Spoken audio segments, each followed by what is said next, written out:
Welcome to the Real News Network. I'm Paul Jay in Baltimore.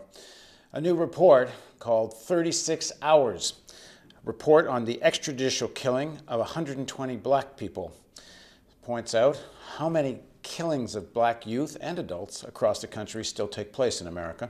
Now joining us is one of the co-authors of that report. Kalia Kuno is an organizer for the Malcolm X grassroots movement and a former co-director of U.S. Human Rights Network. He joins us from D.C. Thanks very much for joining us, Kelly. Thank you, Paul. So, what did you find in the course of doing this report?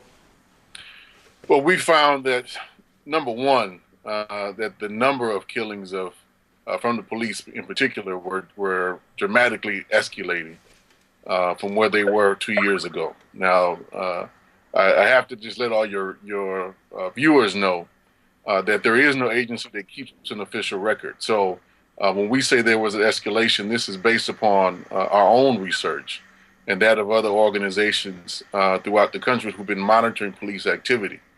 And we really started to see a major spike last summer, and it just increased tremendously in January and February of this year of the number of police killings of black people.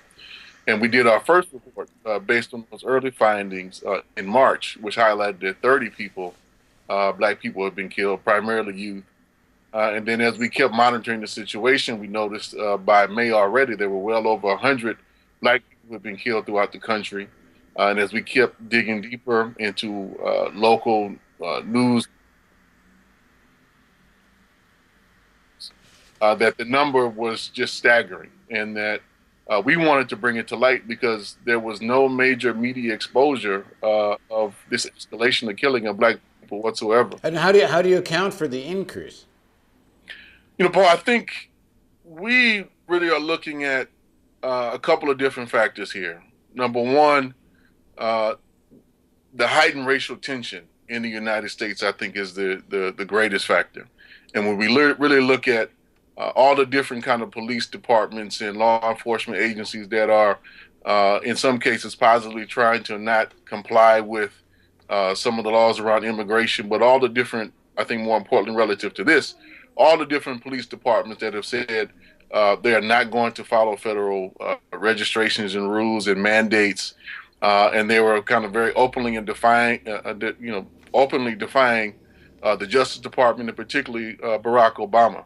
And, that was one of the main things that really made us kind of start paying attention several years ago when we noticed that there were a couple of egregious cases, Oxford Grant being perhaps the most noted of these police killings, and there was very little being done and very little being said about it.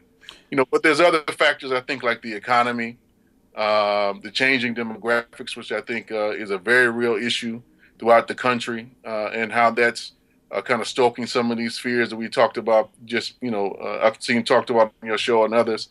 So these are all factors, I think, that play a very critical role in this rising number of police killings. And I've talked to some police about this, and off the record, they say this is so much also part of the psychology of a war on drugs. And when you're in a war, you can kill people, and there's a certain impunity about killing people in a war. Right. Well, there's a couple of wars I think that are worth mentioning: the war on drugs, the war on gangs, and then the war on terrorism. And all three of those build on the same infrastructure that was really laid down in the 1980s. And the war on drugs has produced the flip side of the killing is the racial profiling, and then the mass incarceration. And what it really just points to, I think, even more important than just that you can kill people, is that the lack of value this society still has for black life, and that black life can be snuffed out so easily, not reported, not getting any major news coverage. There not be many investigations of many of these murders. So these are systemic things that we were really trying to highlight and point out in the report. Now, in the report, you have a breakdown on ages. I see that 11% of these 120 cases you looked at were under the age of 18, and then another 18% were between 18 and 21. So you've got like almost 30% are under the age of 21. These are children. These are children. And that's the point that we really wanted to highlight. Because the war on gangs and the war on drugs is very much directed at youth. But we also have to remember, kind of tying it in, we have to look at the record number of black unemployed youth throughout the country, and how these policies that the police are the stop and frisk, the gang injunction types of things that are going on are directly tied to the economic crisis and the economic policies and the lack of jobs and the lack of infrastructure, really, that the youth can plug into. And so they're really just kind of being hunted down in the street when you look at the fact that every 36 hours there's basically one black person. The majority is a youth, under the age of 30.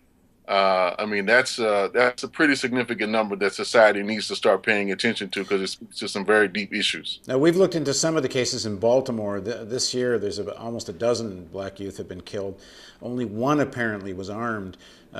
Many of them were considered to have either been intoxicated or some mental health problem, and the police say they were difficult to control, but they weren't armed. How much is that a pattern throughout this 120? It's a very consistent pattern, and one of the things that we saw is that a lot of the killings, I would say roughly about 20%, are the result of family members calling for help, calling 911 saying that someone is having some type of health episode, or someone is going through a major mental breakdown, behavioral breakdown, and they called for help.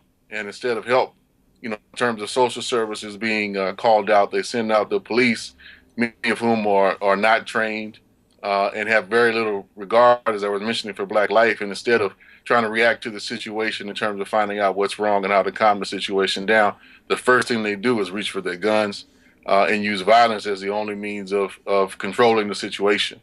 And it's a very prevalent piece that we've been really trying to focus on. I think in the report you say that only actually 30% of the people that have been killed were actually involved in what could be called criminal activity with some kind of arms involved. That's right.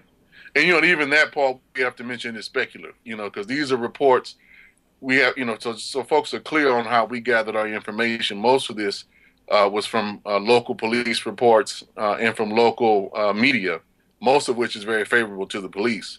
And so even that number, we have to really kind of call into question. And until there's some serious investigation by neutral forces and by prosecutors and folks on our side, what I would consider our side, the lawyers kind of bringing this evidence to light, you really can't trust a lot of that information, as we see what took place in Arkansas, where they claimed this young man who was handcuffed in the backseat of a car shot himself in the head, and they've gone to great lengths to try and prove or demonstrate that not only was it physically possible, but that he did it, which is it's just outrageous.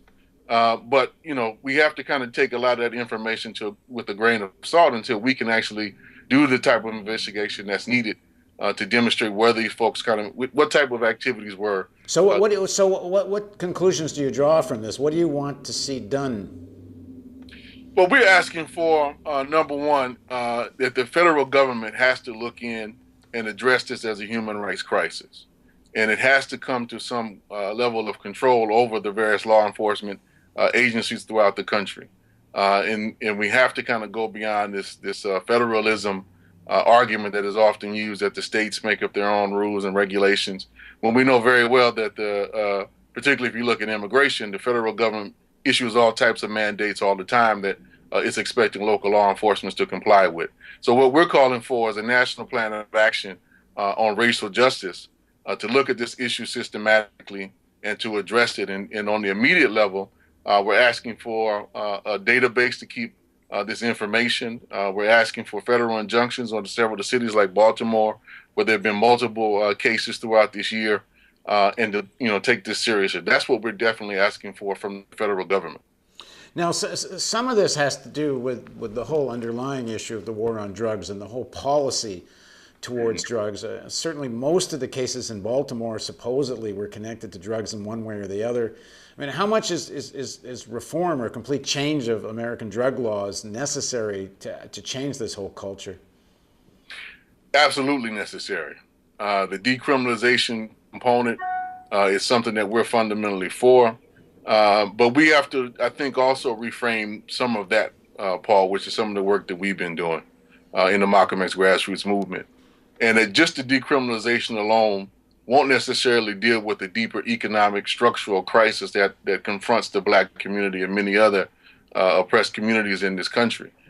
We have to recognize that the drug economy or the underground economy is a major component of the international economy.